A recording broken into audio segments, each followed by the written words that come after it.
serie de programas. Buenos días, buenas tardes, buenas noches, dependiendo de la hora en la que nos estén escuchando. Bienvenidos sean a otro programa más aquí en Grado Cero, particular sobre esta serie de programas, de podcast que hemos estado haciendo sobre pues, las principales autoras feministas, siguiendo mucho la antología de de las chavas de las tesis, ¿no? Que creo que es una antología que vale la pena. Y pues hoy me acompaña, como siempre, ¿no? Aquí estamos con Ceci, Ceci Yen, y que vamos a platicar de una autora muy interesante, Ceci. Hola, Poncho. Bienvenidos a todos y a todas las que nos acompañan por ahí. Les agradecemos la atención de su tiempo. Y bueno, Poncho, otra vez un gusto atender la invitación, extender estas charlas de tantos temas y tantos días ahora por acá en nuestro espacio. ¿Qué buena autora surge ahora con motivo de esta antología? Me parece que era un buen lugar para empezar ahora yendo y jugando con esto de los tiempos, porque habíamos hecho una revisión pues bastante contemporánea, por decirlo de alguna manera, con temas muy de hoy, una autora que toca temas de cyborgs, como Donna Haraway, cuestiones sobre ecofeminismos, estas cuestiones de arte súper contemporáneas de las Gorilla Girls, y de repente, pum, damos un brinco para atrás, y creo que esto es bueno también, ¿no? ¿De dónde viene el movimiento? ¿Quiénes fueron alguna de llamadas precursoras? Así que, pues, pasemos al tema y de nuevo, gracias a quienes nos acompañan hoy por su atención. Pues hoy vamos a platicar de yo diría... ¡Qué buena foto te conseguiste! Una artista, sí, porque casi todas son así como muy artistas, oscuras, no se le ve muy bien la cara. Es Mina Loy, ¿no? Mina Loy, que, bueno, su nombre verdadero era Mina Gertrude Lowy, o Levy, wow. Nació en 1882 en Londres y murió en 1966 en Estados Unidos, y que fue una mujer, yo creo que no habíamos hablado propiamente, bueno, salvo cuando estuvimos hablando de esta obra de teatro, ¿no? Pero de artistas, propiamente no habíamos hablado de su posicionamiento, y es el caso de ella, ¿no? El caso de Mina Loy. Fue una actriz, fue una poeta, hizo montones de cosas, pero dentro de esas montones de cosas, ella podríamos decir que es la primera mujer que utiliza la palabra manifiesto, ¿no? Dentro de la lógica del feminismo. O sea, yo no creo que sea la primera que haya utilizado la lógica inmersa de un manifiesto, pero sí la primera que lo haya usado. Es decir, por ejemplo, cuando uno lee a la mamá de Mary Shelley, ¿no? Creo que el libro de la vindicación de los derechos de la mujer es un manifiesto, pero digo, la primera que lo utiliza pues es propiamente Mina Loy.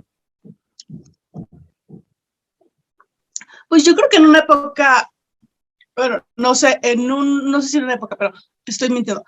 Más bien me refiero a como que ella, parte de su espacio colectivo con artistas, pues después surgen esto, ¿no? El manifiesto dadaísta y ese tipo como de puntualizar qué se espera, ahora sí que politizar el arte también de esta manera. Entonces creo que es muy consecuente con quién es ella que haya formulado este documento con su postulación como feminista, ¿no? Sí, y fíjate, a mí me parece muy interesante la intención que ella persigue, porque de entrada, desde los primeros párrafos del manifiesto, ella dice: lo que hemos hecho como movimiento feminista hasta ahora es inadecuado, ¿no? Es decir, no es nada más decir que se proclama como feminista, sino también de una otra forma inconformarse con lo que se había logrado, con lo que habían hecho, decir que de una otra forma más bien eran como sueños guajiros, ¿no? Porque inclusive hay una parte donde lo confronta con la realidad. No habían logrado propiamente pues una autonomía económica, una autonomía política, una autonomía educativa, y en ese sentido, pues más bien, yo entiendo la crítica, salvo como tú lo hayas comprendido, Ceci, de que Mina Loy lo que dice es: hemos querido ir teniendo los mismos derechos que los hombres, ¿no? y en realidad eso está mal, porque no somos iguales, ¿no? Más bien tendríamos que empezar a trabajar propiamente sobre una lógica particular de la que nosotros como mujeres queramos trabajar, ¿no? Ella presume, ¿no?, que mujeres y hombres son enemigos, ¿no? Así lo define ella, ¿no?, que hay una enemistad, pero una enemistad en donde propiamente la mujer ha sido la explotada, ¿no? La mujer es la que ha sido explotada en relaciones de prostitución, en relaciones de enlace sexual, y en ese sentido dice, pues tendríamos que buscar una forma de emancipación en donde pudiéramos salir o del cuadro de ser la amante o del cuadro de ser la madre, ¿no? Pero ¿tú qué opinas, Ceci? A ver, bueno, a mí antes de entrar así de plano al manifiesto, me gustaría comentar un detalle que no es menor cuando estamos viendo estos trabajos ya, pues, que surgen en otro idioma, de otras épocas, y es que la traductora de este manifiesto es Camila Eria. Camila es poeta, además trabaja en diseño editorial, y fíjate que yo cuando leí que era su currículum de esta Camila, me expliqué un poco por qué el texto tiene ciertas características tipográficas que no tiene el resto de la antología.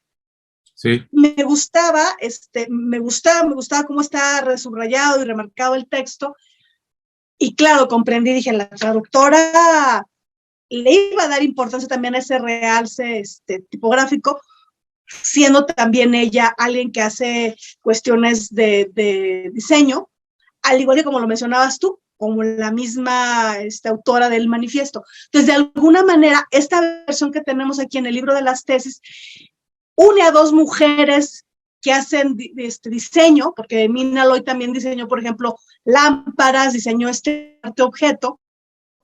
Entonces, es como interesante cómo hay este diálogo entre ellas, porque al final, en español, esta versión, estamos leyendo tanto a Mina como a Camila Eria. Dije, ella es poeta, está por ahí en Twitter y está en otras redes sociales con su trabajo gráfico y de poesía. Y por ahí le dejé en una de sus redes sociales la pregunta, Camila, ¿por qué traducir a Mina Loy en este milenio? Yo creo que es por lo que destacas tú, ¿no? Porque hace unas preguntas súper germinales, ¿no? Oigan, neta, esto es lo que queremos. Es fuerte porque ya venía, ella nace en 1800, digamos, su juventud ya la pasa en cierto contexto en el que podríamos dar por sentado que el movimiento ya estaba teniendo allí alguna visibilidad, algunos éxitos, y ella agarra y pues bueno, pregunta eso. Algo también me parece del texto, que voy a adelantarme un poco, y es que pues, Camila era niña bien, digo Camila, esta Mina era niña bien, chica de familia. Entonces, me encanta cuando da por un hecho esta cuestión que frente al feminismo ella dice, hay carreras profesionales y comerciales que se están abriendo para ustedes. Y sí dice, es todo lo que quieran. Esta nueva, esto creo que es interesante porque aún en el siglo de Mina, aún en el momento de 1914, cuando se escribe el manifiesto, lo común no era que las mujeres estuviéramos llenas de opciones profesionales y académicas para escoger qué quieres, ¿no? Entonces, lo veo y digo, wow, pues la Mina sí estaba como en la punta de las jerarquías allí de la sociedad, que volteaba a ver y veía unas opciones para las mujeres, en particular las feministas, llena de opciones.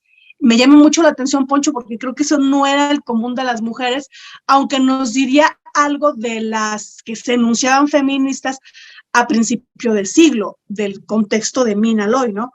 Esto es un poco, esta maravilla de las opciones que tienen las mujeres en el 1914, hace poco más de un siglo, es antes de esta llamada a decir, bueno, pues la mujer es igual al hombre, pues no lo es.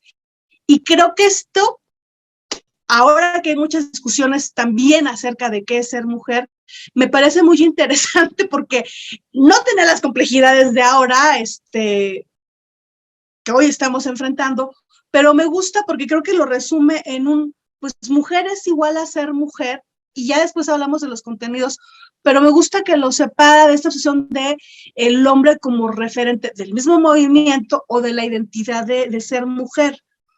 Pero pues a final de cuentas en el manifiesto sigue hablando de los hombres, no lo suelta en el texto, pero regresa, y aquí no sé, quisiera saber tu opinión, porque más adelante regresa justo a que si la mujer, y le habla a sus contemporáneas, no descubren quiénes son, pues tienen opciones. Pues habíamos dicho que había cosas profesionales y comerciales y que sea lo que queríamos. Y luego regresa y dice, oigan, peonetas, si no descubren quiénes son, entonces tienen opciones que ya no están tan padres, como el parasitismo, la prostitución o la negación. O sea, es dura con sus contemporáneas, ¿o tú qué ves ahí? Ya es dura, y creo que es dura inclusive con ella, ¿no? Yo indagué un poco sobre la vida de ella. Una mujer que sufrió mucho, ¿no? Sufrió mucho en el ambiente cultural porque era una mujer que estaba adelantada a las obras de arte y está dentro del dadaísmo y el futurismo, o sea, un rollo que pues ni inclusive los mismos hombres que estaban en esa corriente salieron bien librados. Pero no solamente eso, sino fue una mujer que en su vida personal tampoco encontró satisfacción, ¿no? Tuvo relaciones amorosas que terminaron muy mal, ¿no? Y yo creo que gran parte de esta idea de donde ella dice que pues al final de cuentas una mujer queda dirigida hacia la posibilidad de la prostitución, a la negación, es que a lo mejor ella no veía la posibilidad de que una mujer fuera libre, es decir, pues no voy a tener mi amante de toda la vida o voy a tener voy a tener mis pasiones conforme se me vayan antojando. Sí, ella, yo creo que lo que empieza a observar es que para poder ser considerada una mujer virtuosa, ¿no? Tenías que caer en algunos de los estereotipos que ya se habían creado para ellas. Y eso creo que es precisamente el problema. O sea, es decir, una mujer, por ejemplo, que llega y se casa, pues es como si es una ofrenda, ¿no? Inclusive utiliza la analogía como una ofrenda para poder esto. La maternidad también, pues ella la ve como una cuestión de exclusión, la maternidad, ¿no? Es decir, en ese sentido, a lo mejor yo creo que ella lo trataba de ver desde su propia perspectiva, ¿no? Que el pensarla que se casara, ¿no? El pensarla que fuera madre, pues era una forma que la disminuía como artista. Yo quiero entender que por ahí va la canción, ¿no? Es decir, no tanto, y por eso es fuerte, no fuerte nada más con las compañeras, sino con ella, ¿no? Con ella es muy fuerte, ¿no? Es muy agresiva. O sea, de hecho, el manifiesto es muy agresivo, no sé si tú lo percibiste, pero yo lo percibo muy agresivo, ¿no? O sea, partes donde, por ejemplo, dice, oye, es que una mujer debe de destruir dentro de sí el deseo de ser amada, una mujer debe de suprimir ese deseo. Son cosas, híjoles, o sea, yo creo que cualquier feminista, mujer feminista, por muy feminista que seas, pues no dices, oye, suprimamos el deseo de ser amadas. Hay una aspiración de ser amada, aunque sea por otra persona, como un igual o como una amistad, pero suprimirlo, pues ya habla de una vida muy sola, ¿no? Y esto es contrario inclusive a otras partes donde ella dice, independientemente de todo esto, la mujer debe de conservar su aparente fragilidad. O sea, tú dices, bueno, o sea, destruida por dentro, pero por fuera estoica. O sea, no sé, a mí me parece, porque hay que decir una cosa, Ceci, este documento no aparece, no lo publica. O sea, se dan cuenta que lo tiene después de que ella muere. Entonces, yo siento que a lo mejor fue sí, en parte razonado el manifiesto, pero en parte también en un momento muy fuerte de su vida, escribirlo como una forma de decir, está mal. Porque sí, sí, a título muy personalísimo, yo lo siento sumamente agresivo, muy agresivo, para uno y para otros, ¿no? Me parece muy curioso que estando ella tan inmersa, tanto en la parte personal, ella de su creación artística, artesanal, de diseño, porque luego ahí los que le saben dicen que hay su diferencia entre ser artista y ser diseñadora, pero bueno, creo que ella estuvo en muchos de esos espectros de la creación. Me parece curioso que estando ya con esas posibilidades, no lo haya impreso, no lo haya mandado a alguna obra colectiva, alguna revista feminista, sí que haya quedado como un documento de uso personal. Eso me parece que es también una permisión que se pudo dar de ser tan, ¿cómo te diré?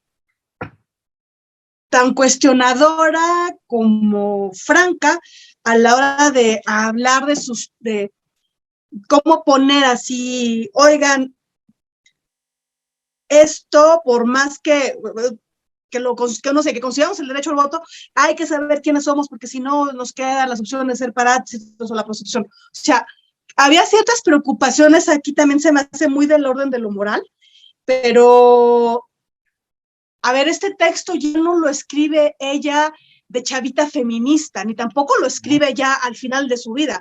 Justo en la media edad, a sus 30 y pico de años, pero, ¿sabes? Una mujer en 1914, a los 30, ya había concluido prácticamente, ya estaba casi terminando su ciclo reproductivo, ya era una mujer vieja.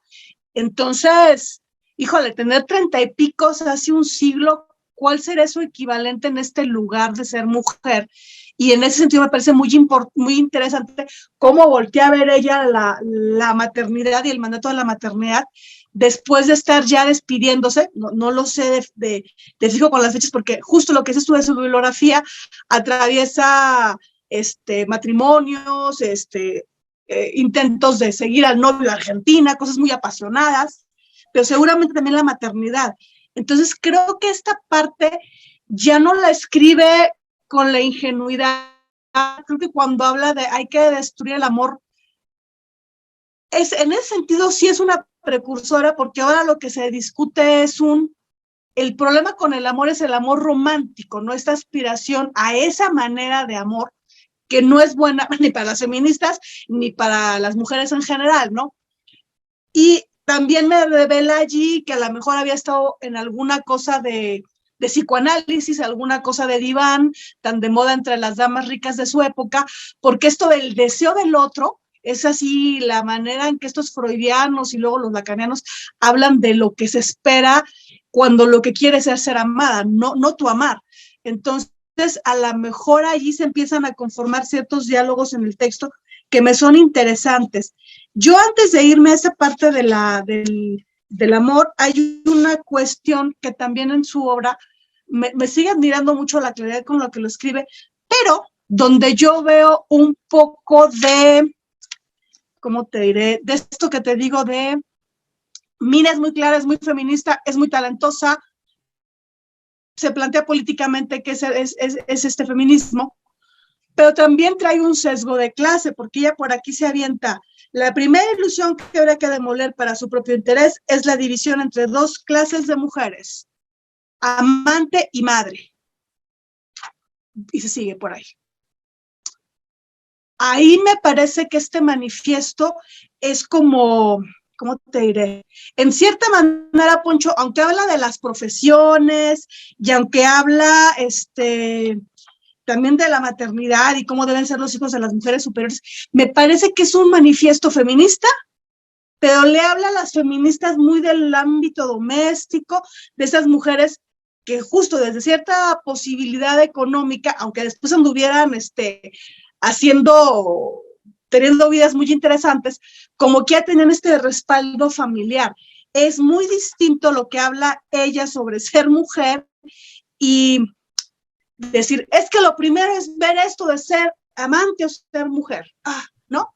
Y tú así volteas a ver a una clase, estas mujeres feministas marxistas, también de su época de ella, que te dice esto, todas las mujeres están oprimidas como mujeres. La forma de opresión se manifiesta diferente según la clase social de pertenencia. Y aquí se nota esto. A Mina, sus preocupaciones son, hay que reproducir el apellido, estos lugares en las genealogías de las familias eternas de primer orden. Y es una manera, yo siento que es importante leer a Mina, pero también me incomoda un poco como sus preocupaciones de ella, porque yo siento, uno diría, pues es que está muy desclasada. No, pues lo que pasa es que su clase es otra, es una aristócrata metida, artista metida, feminista, con preocupaciones sobre el valor, la virtud, la maternidad, producir hijos, pero no el producir hijos de la que produce la prole de los proletarios, sino estas cuestiones de alcurnia, donde se vale hablar del deseo de ser amada y de la felicidad. A mí esto me atraviesa muchísimo, pero quiero saber tu opinión porque después tengo un comentario sobre las preocupaciones que hace ella, que tienen que ver con un podcast que tenemos a futuro. Fíjate que yo veo, coincido contigo que hay más que nada una preocupación de clase, tal vez muy hedonista, ¿no? Muy rayada en lo posmoderno, porque inclusive esto que tú comentabas, ella al final lo cierra, ¿no? El manifiesto cierra diciendo, pues que pugnemos por la libertad sexual y que ya no se vea de forma impura el sexo y que pues más bien para que haya cerrado con eso, pues es que era la finalidad del manifiesto, ¿no? De reconocer la libertad sexual como una cualidad propia de las mujeres. Bueno, yo te diría que hay mujeres que ahorita tienen luchas más, bueno, desde mi perspectiva, más profundas que la sola libertad sexual, ¿no? Y digo, no quiere decir que no sea importante la libertad sexual, pero hay otras cosas más importantes en la agenda, ¿no? Que ahorita se buscan seguridad, protección, trabajo, dignidad, ¿no? Pero para ella pareciera ser que es eso, ¿no? Inclusive ella dice, ¿sabes qué? Es que ayuda a elevar la autoestima.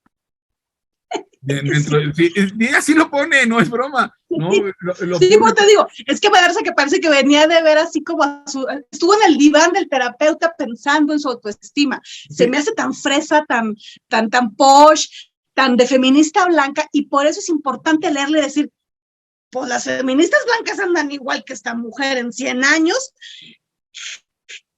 Yo la veía y decía, la prosa es preciosa, por eso mencioné que la traducción la hace una poeta.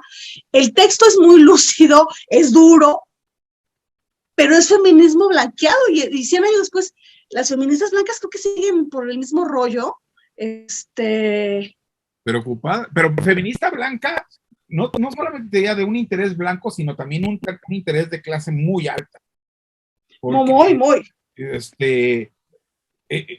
Como lo habíamos comentado al inicio, ella empieza diciendo, no nos preocupen, han logrado cuestiones políticas y económicas, pero esas no son tan relevantes. Lo relevante es que se le quite lo impuro al sexo, que tú dices, chale, o sea, a mí la neta, o sea, esto es como luego los libros de este cuate que escribió el Código Da Vinci, que todo el libro está bueno y el final es pésimo, ¿no? Que te dice, chale, todo 500 páginas para esto, ¿no? Bueno, que no son 500 páginas en manifiesto, pero cuando yo llegué al final, a los últimos 3 párrafos, sí me ya así como que, ya me traías de una ala acá, entendiéndote acá bien, y esto pues como que se rompe. Ahora, fíjate, no sé, esto yo creo que igual le puede ayudar a nuestros radioescuchas, ¿no? Recientemente yo estaba estaba de inútil, ¿no? Viendo la televisión, ¿no? Viendo una serie que pusieron en Netflix, una película, porque no es serie, que la sacaron de un libro que ha sido bestseller en la India los últimos 6, 7 años, que se llama Las mujeres. Me habías contado, sí. Las mujeres de la mafia, ¿no? Y de ahí sacaron un capítulo donde hablan de la vida de una mujer que se llamaba Gagumbai Katawadi, que ella fue, hagas de cuenta, como una matrona, ¿no? Una prostituta, pero no prostituta por gusto, ¿no? Allá el problema en la India es que a principios del siglo XX hasta el novio llegó y la vendió en un prostíbulo, ¿no? Y ya luego... La trata está muy cañona sí, no, a la fecha. Está muy cañona, pero ella lo que hace es que, pues, viendo que su vida ya no puede mejorar, se dedica a defender los derechos de las prostitutas. Entonces, a mí me parece, o sea, creo que gran parte de la película tiene mucho que ver con lo que dice el manifiesto de Nina Loy, pero cierra más bonito la película diciendo, es que también tienen derechos, ¿no? Independientemente de que seamos personas que vendemos nuestro cuerpo, tenemos derechos, ¿no? Tendríamos que ser reconocidas y no tendríamos que ser vulneradas en nuestra dignidad, ¿no? Es decir, es una profesión como cualquier otra. Eso me parece más honesto que lo que hace Mina al final, ¿no? De decir, todo lo que han hecho está mal porque no han luchado por la libertad sexual. Entonces, no, hombre, pues entonces, pues no. Mira, o sea, yo creo que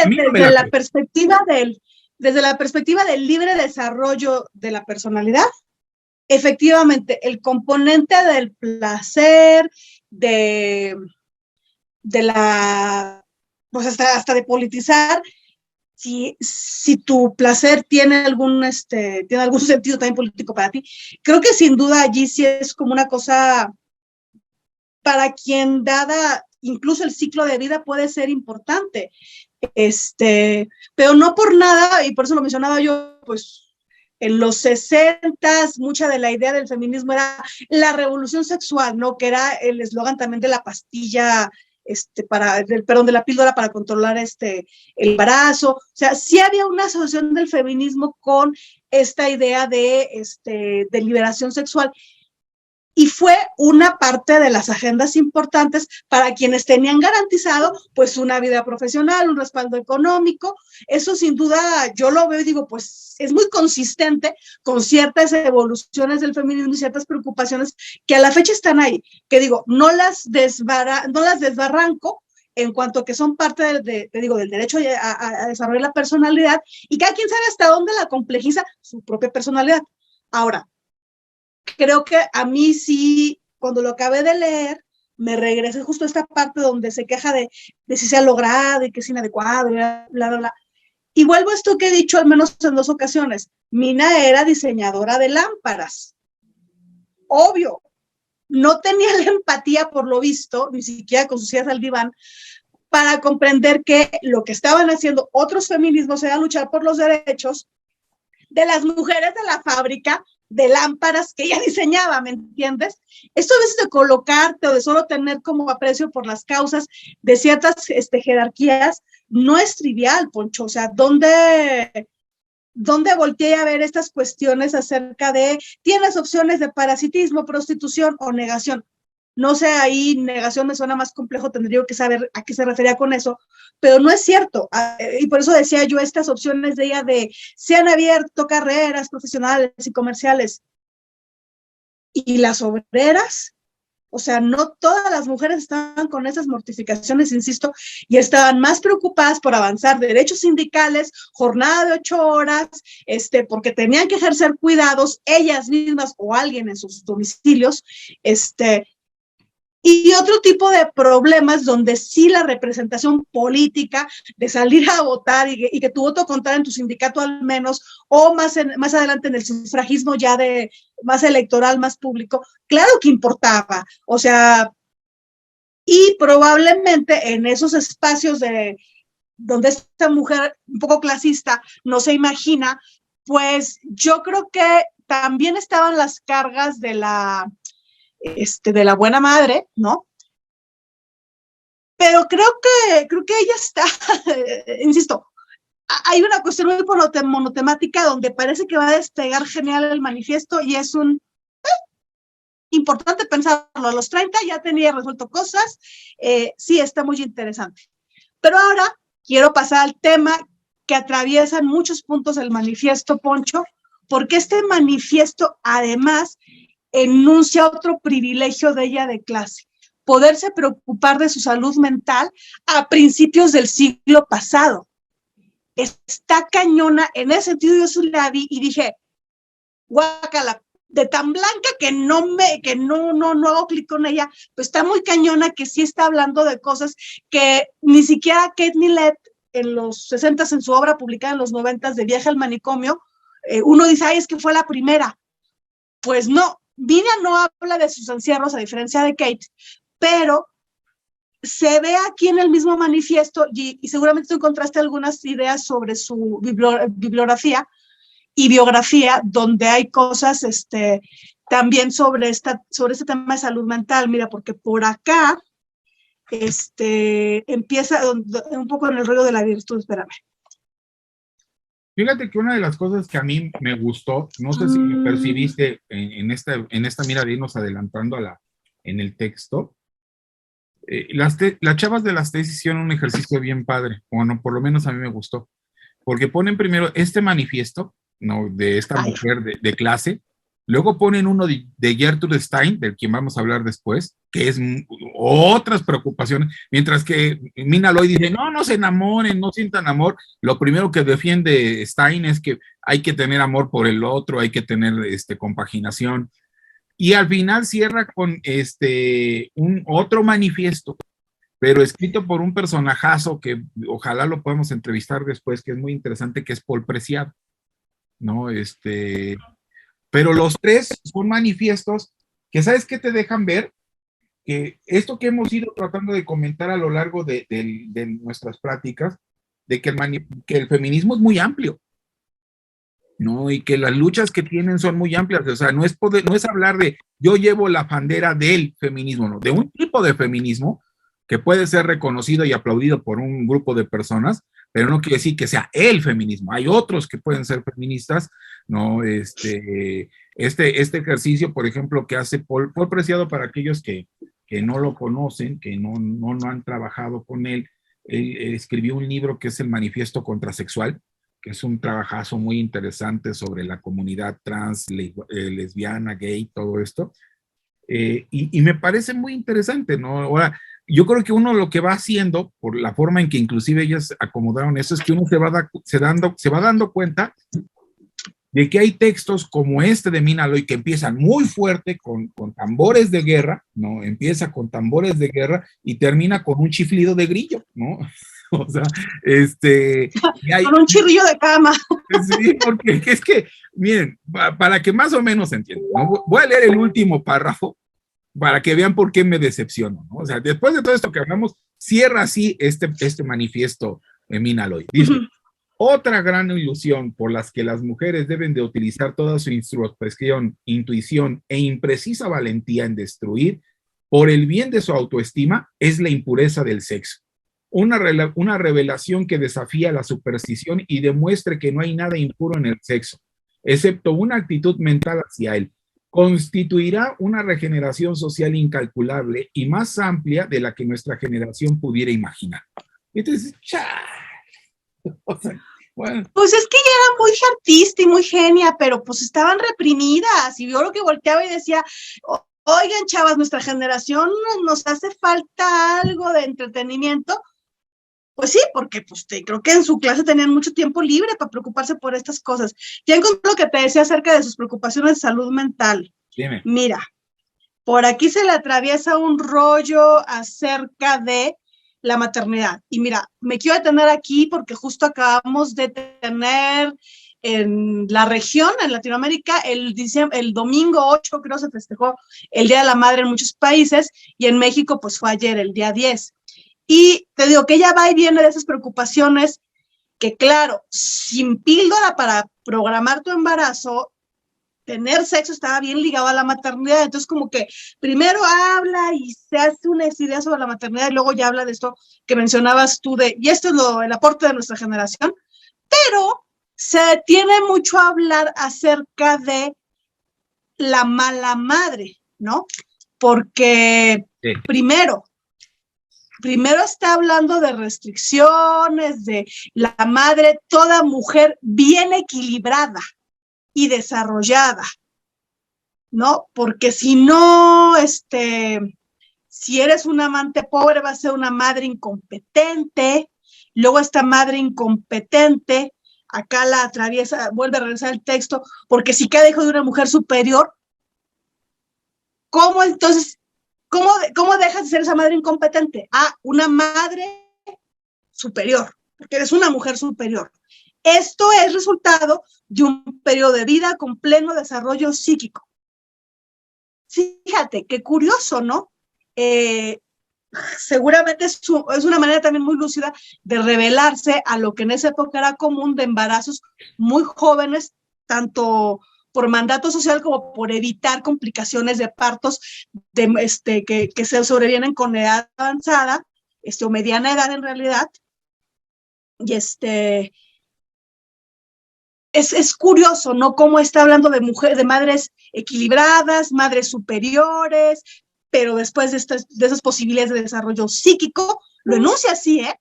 Yo además creo que no he visto en otras feministas de la época enunciar estos términos tan de la ciencia médica, porque en realidad en 1914 la psiquiatría estaba apenas asentándose, eran llamados médicos alienistas, y eran o médicos de diván o eran los médicos de los manicomios y sobre todo de las penitenciarías.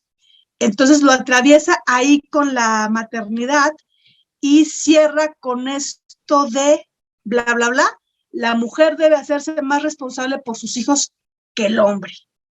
¡Ay, chingao!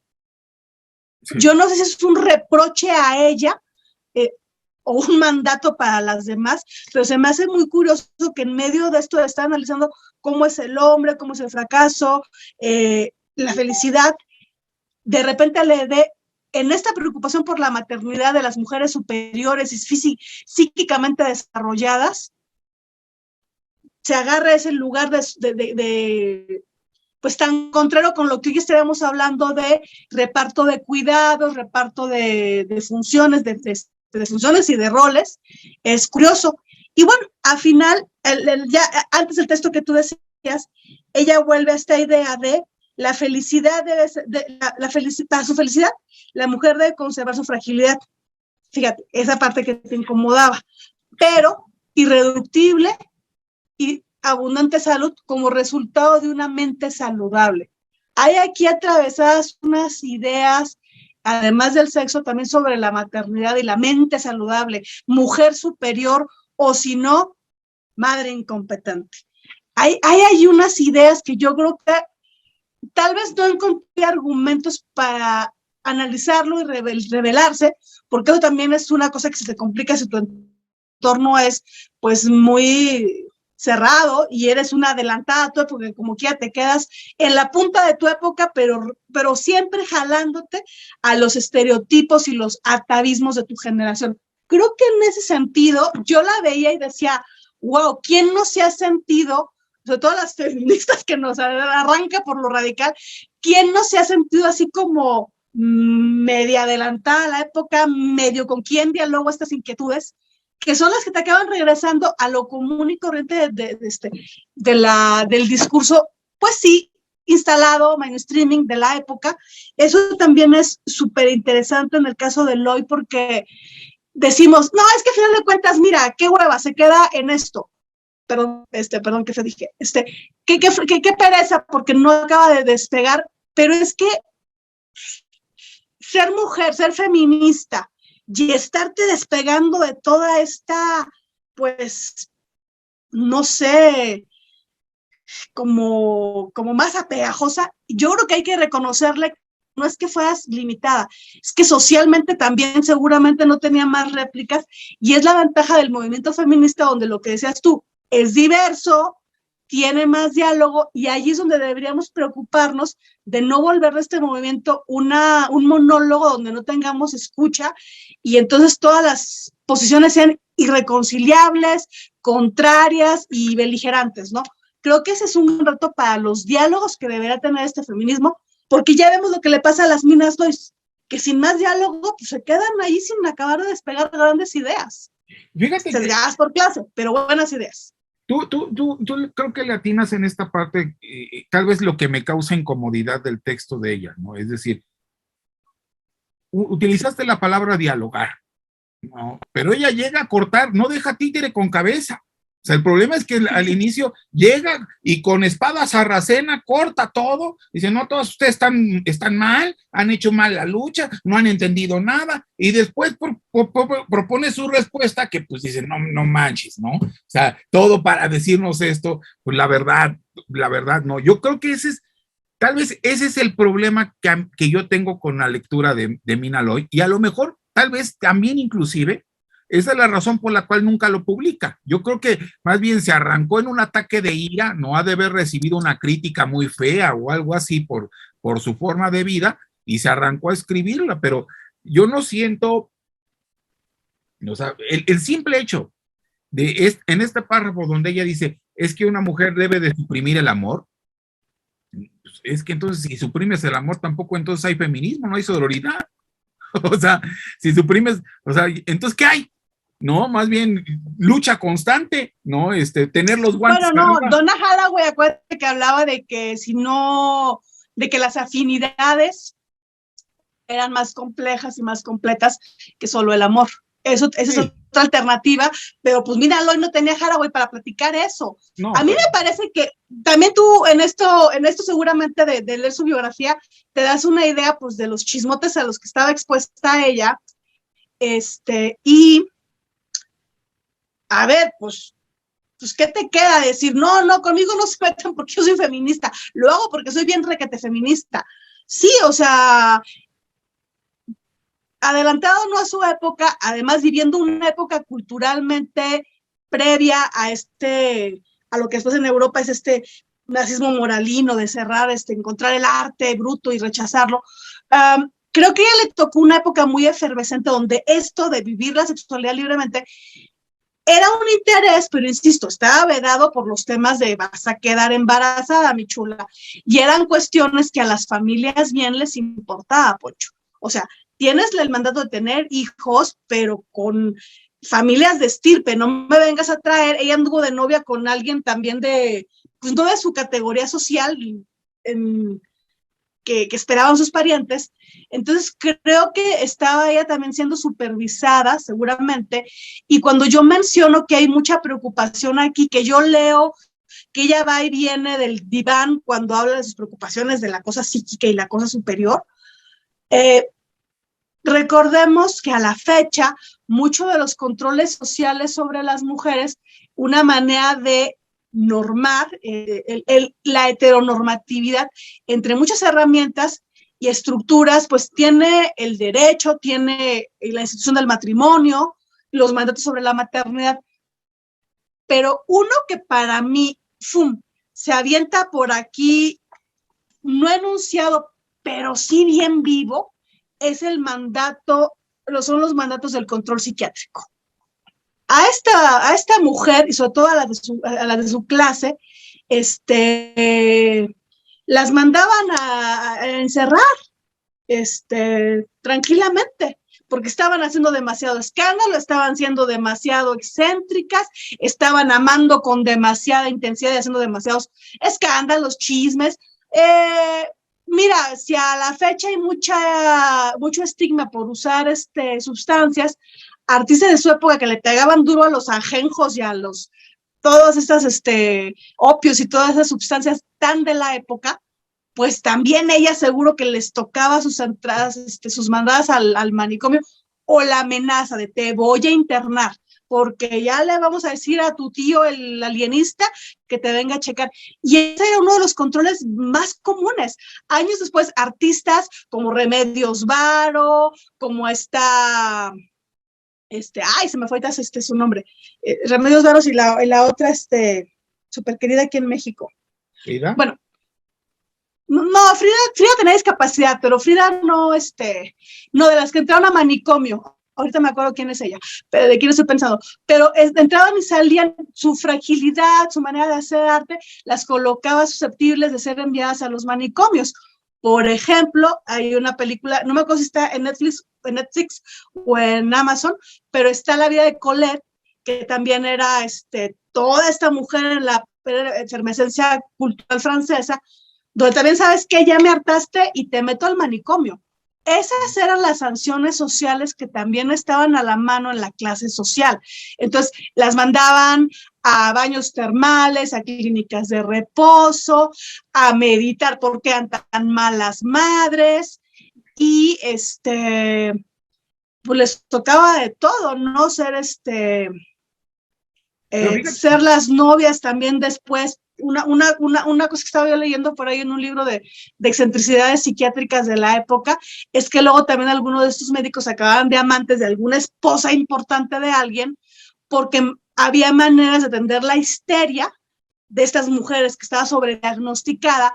A las mujeres con histeria en hospitales había tratos distintos si eran ricas o si eran pobres, incluido aquí en el Castañeda, en México, y los tratamientos que se les daba en algunas ocasiones, sobre todo en la época que está escrito este manifiesto, todavía no era con medicamentos psiquiátricos. No, a veces era con estimulación sexual, con más... Tenía una enfermedad psiquiátrica, ser mujer y ser pobre en un psiquiatra, era un... no. No, era horrible. Y horrible queda elegante la palabra, queda muy nice. No, era un tormento. Pero yo creo que a ella le tocó psiquiatrización. Aquí pero no por alienista, que iba el alienista a su casa. Que ahí le apapachaban y a lo mejor le daban ajenjo, ¿no? Y ya tranquilícese, ¿no? No. Piensa en el apellido de la familia, en sus hijos, ¿no? Yo creo que esa es un tema sobre las preocupaciones, sobre el estigma de ser loca, y loca artista, mala madre, demasiados amantes, demasiado interesada en el sexo, demasiado inmoral luego entonces. Seguramente ella o mujeres de su generación, no me atrevería a afirmarlo del hoy, pero creo que esa fue una constante, ese tipo de controles. Y es un tipo de control en el que además las feministas, con esta idea de que tenían que demostrar desde las más, de las precursoras de la Revolución Francesa, que eran tan racionales como los hombres, a la fecha nada es tan común como esta descalificación de, ay, pip, loca, ¿no? Y ya, te pasa en el contexto laboral, en el escolar, manejando tu vehículo. A mí me parece muy interesante que este manifiesto, como dices tú, sea el primero que enuncie esa palabra, se quede trabado en temas que yo creo que la limitan por su falta de empatía desde su clase, pero me parece muy interesante que este privilegio de acceder a la salud, de acceder a servicios de salud mental, de alienista de su época, esté tan atravesado en los mismos temas y en cómo los desarrolla. Esto ahora en este siglo lo llamamos psiquiatrización. Mina Loy estaba psiquiatrizada, aunque no estuviera ni internada ni estuviera en el psiquiátrico. Le preocupa demasiado el tema y le preocupa con la carga de la buena madre. Hoy día, Poncho, la realidad es que en los asuntos legales, el tema de la salud mental de una mujer en una causa judicial, por ejemplo, de patria potestad de los hijos y custodia y quién se los queda, todo eso, sigue siendo un tema. O sea, en el foro legal eso sigue jalando bien duro. Pero ¿sabes te voy a acusar de loca, te voy a demostrar, por ejemplo, en procesos de migración en Estados Unidos, si tú vas a tu entrevista para la visa americana, es una de las preguntas obligadas. ¿Usted ha estado internada? Y en el caso de los hombres también se las hacen. Nada más que a las mujeres la psiquiatrización las atraviesa también desde la maternidad. Porque entonces, ¿qué dices? ¿Le mientes a la gente o te caes en cuenta de que en Latinoamérica las condiciones en las que se llega al embarazo muchas veces incluyen depresión postparto o internamientos por depresión postparto? Entonces, ¿usted tuvo hijos? ¿Tuvo internamientos? Es una cosa que va asociada muy directamente y sigue habiendo mucho estigma, aunque ya se hable más abiertamente sobre las condiciones de salud asociadas a la maternidad, no se dice que esta es una psiquiatrización de esa parte de la experiencia humana y yo siento que es un tema importante para las cuestiones legales, esto que brinca del texto, así como de, oye, pues habla de sexo, pero atravesado por un psiquiatra, por el discurso psiquiátrico. Eso está muy fuerte, Poncho.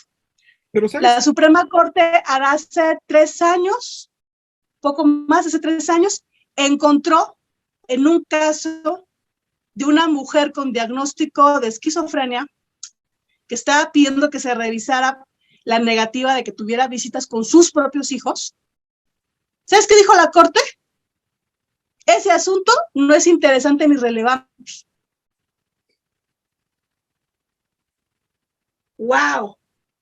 Es el tema que trae Loy, que finalmente Loy, ahí donde digo, pudo haber sido un manifiesto súper chido, porque ella está hablando de las madres inapropiadas, de las madres con esta cuestión de la, ¿cómo le llamas? Ese florecimiento psíquico, no sé cómo lo llama ella, justo estas madres descartadas. Aquí están hablando de pues, descartes psiquiátricos, qué va a opinar la sociedad de ti, pero nuestro sistema jurídico mexicano, si tú eres una madre ya calificada por el sistema jurídico como una madre inaceptable y tienes los tamaños de ir a reclamar y decir, no, por Dios, devuélvanme a mis hijos, la Corte te va a decir, ay, qué pena, su asunto no es relevante. Locas madres, váyanse por allá y aquí, a esto no. Estamos para atender asuntos de madres buenas, madres heroicas, cuñadas del fiscal. Ah, no, esas no, ¿verdad? Ahí te das cuenta que la clase atraviesa qué asunto es relevante y cuál no. Pero ¿sabes? Y ojalá que un día tenga yo la oportunidad de que esto lo escuche esta hermana en la militancia de nuestros derechos, porque justo hoy tengo tan presente este caso de la Corte, porque justo hoy hace rato crucé audios con esta mujer del asunto de la Corte. Esperemos que un día la podamos invitar y entrevistar, porque ella me estaba contando que quiere ser abogada. Va a ser padre. Llevar su ¿Sí? propio caso. Sí, y como a sus hijos les falta mucho para cumplir 18 años, yo creo que va a ser muy interesante eso. Entonces, esa es una cosa que atraviesa el manifiesto, donde ella no está consciente de este poder psiquiátrico que ella se está comprando, sobre el que ella está debrayando y construyendo argumentos, pero esa es la realidad. Este manifiesto tiene esa potencia, no despega por el mismo estigma sobre salud mental, e insisto, hablar un 11 de mayo, después de estar pensando quiénes son las madres, es bien importante. No sé si tú quieres comentar algo más, pero yo aquí también, pensando en estas madres, hago un llamado con mucho sentimiento a recordar, por ejemplo, de las víctimas de feminicidio. Una de las víctimas indirectas son las madres cuando matan a sus hijas. Fátima fue una niña que mataron aquí en Tláhuac hace un par de años, ¿te acuerdas? La secuestran, la matan, y la procuradora, esta Ernestina Godoy, medio suelta que pudo ser su madre, porque qué madre tan rara tiene esta niña, y resulta que sí, que el mismo DIF y la misma Procuraduría hacen trascender para medios como Aristegui, no me acuerdo quién más, y Milenio, no me acuerdo quién más, publican, y se hace público que la mamá de Fátima, que en ese momento ya no podía con su dolor y su pena de buscar a su hija, hacen público su diagnóstico de salud mental. Es donde me brincó el texto de Mina Loy hablando de estas madres inadecuadas. Va a ser inadecuada en 1914 o te van a juzgar y hasta acusar del infanticidio, de matar a tu propia hija o hacerle algo, porque mira qué fácil, ahí está una mujer con diagnóstico, ya, cierra la carpeta, fue la madre porque era una loca, una inadaptada, una mala madre, bla, bla, bla, bla. El tema de las malas madres fue un tema que olvidó el feminismo mucho tiempo, porque te digo, los feminismos blanqueados no es casualidad que se volvieron los hegemónicos. Y por eso comparaba yo este texto con las reivindicaciones de las marxistas, porque pues por allá otras decían, no, es que el problema no es eso de la fuerza del sexo, es el capitalismo. O sea, hubo otras mujeres que lo polemizaron de otra manera, y no es casualidad, ¿no? Mientras algunos feminismos se preocupaban por si el sexo y su pureza, otras andaban por allá en el Congreso de Mujeres Obreras y Campesinas reclamando que la familia no debía ser la única unidad, o al menos no la unidad central para el bienestar de las personas, que había que pensar en bienes colectivos como las guarderías, mejores escuelas y espacios para acogimiento de ancianos. Entonces, creo que tenemos también allí feminismos muy distintos en sus personajes, en sus, no sé, temas de interés, pero también en los aportes desde lo colectivo y desde lo estrictamente personalísimo, como es esto de con quién te acuestas, ¿no? Y tus temas de placer. Creo que eso también hay que pensarlo mucho a la hora de hablar de feminismo, ¿no? Insisto, no es que ninguno sea bueno, ninguno sea malo, o alguno me desagrade más, sino que creo que alguno tiene un compromiso social más claro, y menos cómodo. Fíjate que yo coincido en gran parte de las cosas que mencionas, ¿no? Lo vamos Y a dime ver. con cuáles no, porque también Vamos, luego digo muy sincera. no, más bien agregarle algunas cosas, ¿no? Por ejemplo, ya la próxima vez que hablemos de feminismo vamos a hablar de otro manifiesto que es de Gertrude Stein, que también fue artista, que fue de la misma época, pero que tiene otras preocupaciones, ¿no? Muy claras, ¿no? Y no quiere decir que no esté preocupada de la cuestión sexual, pero había otras cosas tal vez más trascendentes, ¿no? Uno, eso.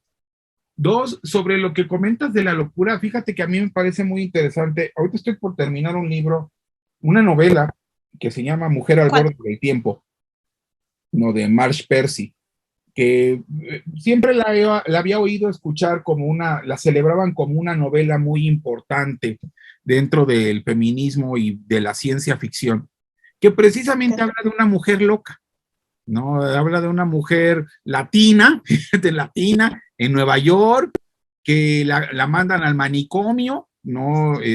Una vez injustificadamente, no porque se puso loca y agredió a todo mundo, pero en la segunda porque le hacen un cuatro, ¿no? Su hija era golpeada, era utilizada por un proxeneta, entonces mete a defenderla, pero pues el proxeneta cambia la versión y aprovechando los antecedentes, ¿no? De que la habían declarado loca, la vuelven a guardar.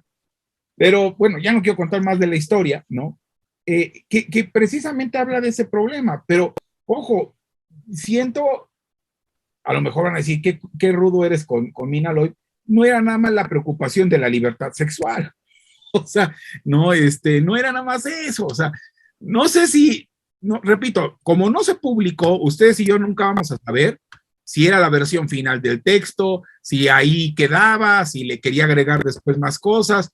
Lo único que sabemos es que escribió este texto, ¿no? Y en ese sentido, pues a título muy personal, pues después de haber cortado tantos títeres, ¿no? La cabeza de tantos títeres y haberle dado duro a medio mundo, a mí no me satisface la propuesta, ¿no? Es, oye, ya mataste todo y nos dices que ahora pues, lo curemos todo con sexo, ¿no? La verdad, pues no, no, a mí no, ¿no? Coincido contigo en que a lo mejor tendríamos que pensar en términos de más compromiso social. Pero eso yo creo que lo vamos a ver más claro en 15 días cuando hablemos de Gertrude Stein, ¿no? Sí, y entre esta charla sobre ese manifiesto, vamos a tener el programa donde vamos a hablar de cuerdismo, que es justamente este sistema de opresión que no es diferente, es de las tantas maneras en las que los racismos, los sexismos, este sistema de opresiones, bueno, esa es una, y el texto de Loy, pues bueno, es una buena manera de abrir base acerca de cómo estos impactos de control a través de diferentes dispositivos surten efecto, ya sea en la vida personal de mujeres y hombres, pero en el caso de esta feminista, creo que ese atravesar allí la psiquiatría en su texto, a lo mejor es el que le baja ímpetu. Hay que pensarnos si la psiquiatrización, en todas sus variantes, es.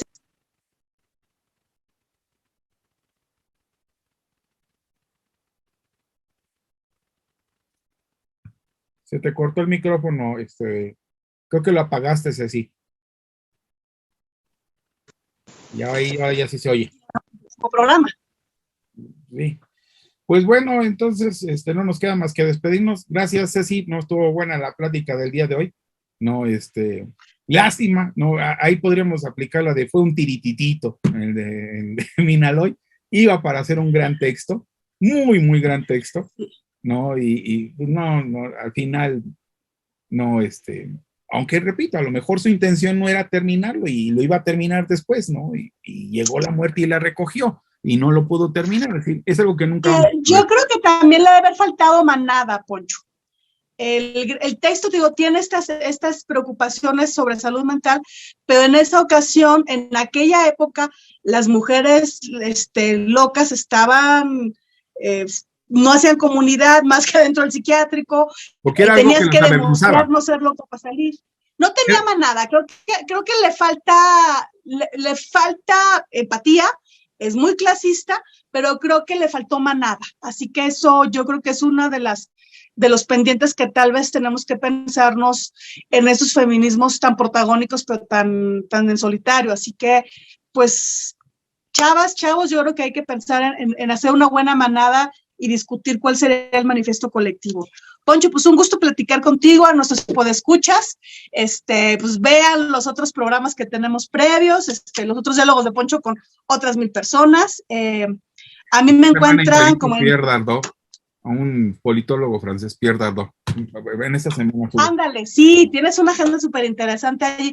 Al final de cuentas, estos programas son las continuaciones de charlas que tenemos aquí y en otros lados, yo con mi manada feminista loca, así que pues con compañeros como tú de otros procesos, así que pues atentos a encontrarnos en otro momento, Poncho, y muchas gracias por abrir el espacio hoy. No, pues hasta luego, compañeros, ahí nos estamos viendo en el amplio mundo del internet. Chao.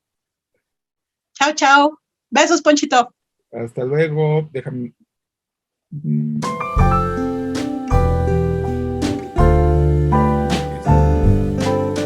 Buenos días, buenas tardes, buenas noches, dependiendo de la hora en la que nos estén escuchando. Bienvenidos a otro programa particular sobre esta serie de programas.